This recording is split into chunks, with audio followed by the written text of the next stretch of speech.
Hello and welcome everyone. You're watching the Budget Show with Business Standard. I'm Kanishka Gupta, joined by our in-house expert Suveen Sinha Hi. and Deepak Patel. Hi. I would like to start with something we read recently, and Deepak, you have also covered about. That is, the Uttar Pradesh government has waived off the registration fee on strong hybrids. Additionally, the central government is considering reducing tax on hybrid cars. Now, besides these, what, in your opinion, the government should do to boost EV adoption in India? I would say that, so let me give a little bit of perspective here.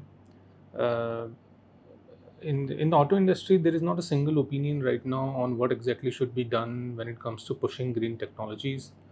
Maruti and Toyota are asking the government to reduce taxes on hybrid cars.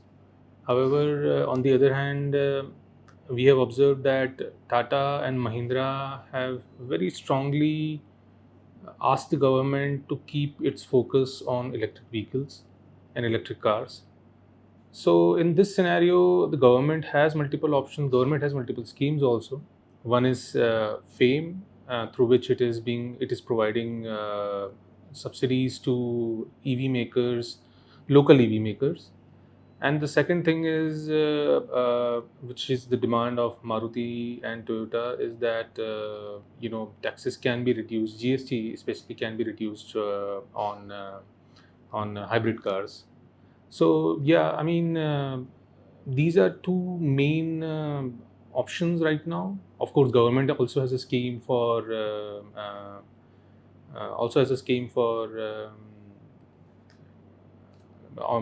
battery manufacturing. Government also has a scheme for pushing up the number of charging stations in the country.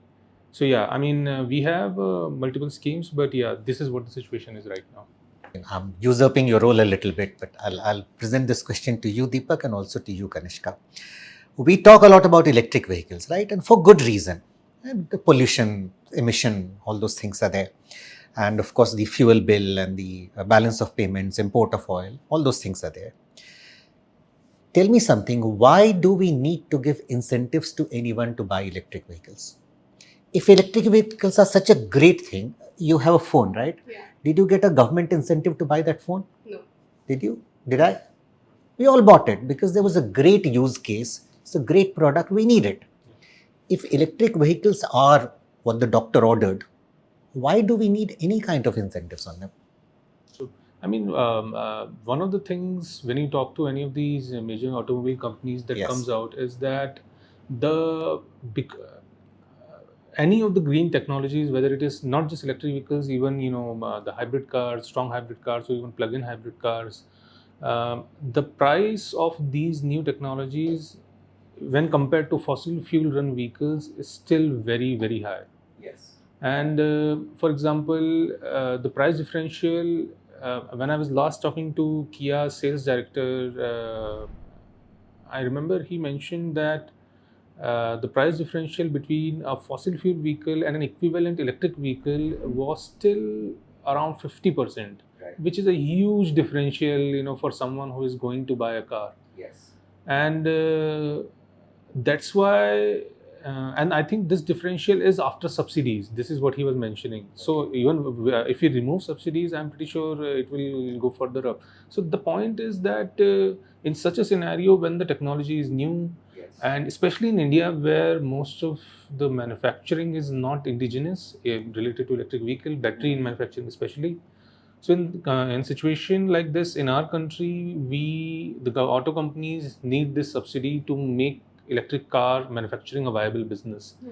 And this is what the fear is of Tata Motors and other companies who are also coming into electric car manufacturing. That if the government tomorrow decides to increase the GST rate on electric vehicles from 5% to certain level, it may make the electric car selling completely unviable. My concern, Kanishka and Deepak, is that we are getting too caught up in this scheme and that scheme and that scheme. You mentioned the UP thing, right? That is just one thing, which is to waive registration fees, which can be 8% of the price of the vehicle if it's below 10 lakh, 10% if it's more than 10 lakhs, right? Then there is the FAME scheme, FAME 1, FAME 2, and now EMPS, right? Then there is one more scheme, and its abbreviation is so long I'll have to read it out of here. Is SMPEPCI, Scheme to Promote Manufacturing of Electric Passenger Cars in India. This is for import of cars, that you can import a fully built car on which normal duties are very high, but you can do it at a highly reduced thing if you are making a connected investment in India, which is what the entire noise about Tesla is going on, right? Now, scheme. Look at it the other way. Two-wheelers got incentives, cars got incentives, three-wheelers got incentives. The only one that seems to be running on its own is three-wheelers. Yes. Electric three-wheelers have more or less, completely replaced the other ICE-driven three-wheelers in many areas of the country because there is a clear, strong use case there. I think our policy, I totally agree with Deepak's point that no, in the initial phase, you need to support companies and manufacturing and industries, etc.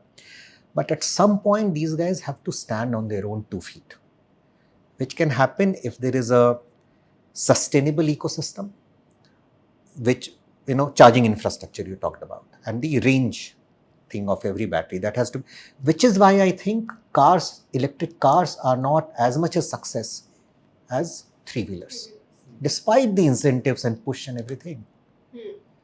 So, policy overall should be, in my view, technology agnostic.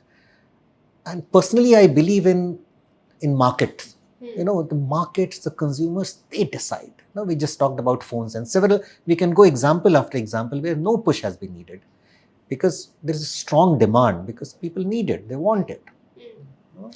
But my one question is, we see that, Maruti is advocating for tax cuts for hybrids. Yes. Whereas Tata is pushing for incentives for EVs. Yes. So which one is better, hybrids or EVs? I will hear from Deepak, then I'll jump in. Yeah, the fact of the matter is that the market for electric cars in India is still very small, just like market for hybrid cars. And the fact of the matter is that both of the technologies are so new that their volume share in the total car sales is still around 2%. 2% for hybrids, 2% for electric cars. So first of all, we have to understand where these technologies stand. Now, why is this important? The plan, we want to essentially become carbon neutral. India wants to become carbon neutral by 2070. India has also put in a target which is an ambitious target, that we want to sell 30% of the share of the total car sales should be electric by 2030. Now, even if, let us assume, first of all, the target in itself is quite ambitious, but let's assume that we are able to reach that 30% target. What about the remaining 70%? Yeah. So if we want to reduce the carbon emissions as soon as possible, there is still a huge market of 70%, which would be, if I'm not wrong, if our annual sales in 2030 will be 6 million, we should be anywhere around 4.2 million to 4.5 million cars annually, I'm talking about. So this 70% market has to be addressed. It cannot be just left on petrol and diesel. Diesel anyway is coming down, so it cannot be left completely on petrol. So it's just my opinion that, while we are of course pushing electric vehicles, it quite makes sense if you just look at the numerical terms that probably, and this is what Maruti's viewpoint is, that while we are pushing electric vehicles, that push should continue, but along with that, the other technologies, which includes strong hybrid cars and CNG and ethanol based and other cars, they can also be pushed forward.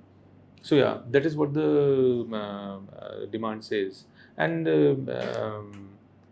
what Tata and Mahindra's concern is, and what other companies have also, a few other companies have also talked, informally, is that if we give incentives to hybrid cars right now, they will probably eat up the market of electric cars. But again, the point is the market in itself is just so small for them. how is it going to work out? It's quite quite an interesting thing. It is, and this is the debate that is going to carry on for a while. You will see in today's business standard on the front page, in fact, where Mr. R.C. Bhargava, the chairman of Maruti, is saying that, and I'm reading out the headline: hybrids at present emit less carbon than battery-powered electric cars. The idea is that many of the electric cars, when their batteries are charged, the electricity coming to those chargers is not really renewable energy. So in effect, and this is the argument of the other lobby, which is not a fan of electric cars, is that by adoption of electric cars, you are not really reducing emission that much, you are shifting the emission from the roads to power plants, which are run by coal, where electricity comes and then charges the battery of the car. But Maruti, of course, is big on hybrids because its global partner Toyota is big on hybrids. So in India, we have Toyota, Maruti Suzuki, and Honda to an extent betting on hybrids. Now, I talked about consumer behavior and market, etc. If you look at the numbers, which is also in today's paper, no, that was in yesterday's paper when we talked about the UP registration fee waiver, the growth of hybrid cars is faster than electric cars. There is a clear consumer preference showing there. Now you can argue that hybrid cars, what do? They increase the fuel efficiency of a vehicle. Now, this can be argued in two ways. One, which is the other party, which are the big on electric vehicles like Tata and Mahindra, they can say it's making an incremental difference just by increasing the fuel efficiency. The other party, which is Maruti, Toyota, Honda, can say, look at the difference. If you look at the same model, the the hybrid version and the comparable petrol version. So say if a petrol car gives you 15 kilometers, 12 kilometers, 13 kilometers, depending on your driving conditions, to a liter of petrol, a hybrid claims to give 25, some cases even 27. And Maruti, we hear, this is the inside stuff, is that Maruti now takes hybrid technology from Toyota, but it's working on its own hybrid technology. Can you imagine once Maruti manages to put hybrid in, say, Swift or Desire, these small cars, which are, so Swift petrol version claims to give 20 kilometers to a liter of petrol. What if it gets a hybrid? Will it give 35? Look at the jump. And we should also look at it as a transition phase. I don't think overnight we can shift to electric because the supporting infrastructure is not there, right? I live on the 17th floor. A friend of mine bought an electric car. There was a major controversy on the Telegram group of our society. Where will he charge? Who will pay for that electricity? That will require space? Where will the charger be installed? People are not yet ready for those things.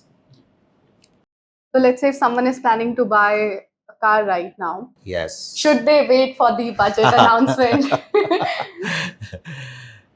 You go, Deepak, then I'll jump in. I would say that now, if you look at the kind of discounts car companies are giving right now, and just leaving out a few models like Mahindra's XUV 700 and some of the Toyota models, most of the car companies are right now giving significant discounts, because the inventory level is quite high. Inventory level means the stock that is with dealers is quite high. So they want to sell those vehicles, they want to retail those vehicles, so the discounts they are giving are quite high. So if you are someone who is looking to buy a car right now, I think it's a good time. But there is just one catch. If what exactly is the government going to announce in the budget when it comes to pushing electric cars or hybrid cars or green, or just let's use the umbrella term, the green fuel technologies. So what exactly is going to what's the government going to do? So probably if you are going to buy electric car, probably you can wait a little bit. But even if you, in my opinion, if you choose to buy a car right now, it's good time to get a good discount. Your thoughts? It's a good time, but as we were discussing, Kanishka, yesterday as part of the preparation for today's show, 5 years ago, if you were to buy a car, you will say there'll be two questions. What is your budget? Which model do you prefer?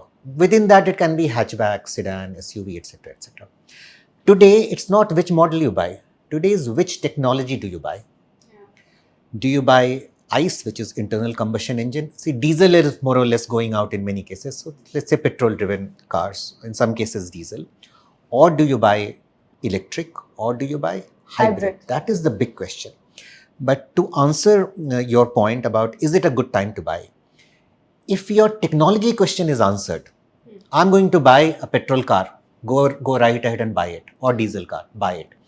As Deepak mentioned, there are discounts because most of the companies are saddled with very high unsold vehicles. But what we are seeing now, which also you will see in today's papers, it's not just discounts, prices are being reduced. Okay, so some cars, I think a couple of Tata cars have become cheaper by 2 lakh, which is a significant amount. Mahindra price cuts. And on top of that, there are discounts. So if your mind is made up about an internal combustion technology to buy. But if you are in two minds, should it be hybrid? Hybrid again, well, if you can get an address in UP to get your hybrid registered, you save 4 lakh rupees. Suddenly it becomes a compelling proposition. So a 20 lakh car becomes much, much cheaper. But if you want to buy an electric, then I think you should wait a little to see which way the wind from the tailpipe is blowing, is it? And all those schemes we talked about, EMPS and FAME and this import of vehicles and the registration fee, etc., etc. Where will it land you as a consumer? All right, on that note, we wrap up this episode of the Budget Show with Business Standard. Stay tuned to keep yourself updated. Thank you, Kanishka. Thank you, Deepak. Thank you. Thanks. Thank you, Anurag.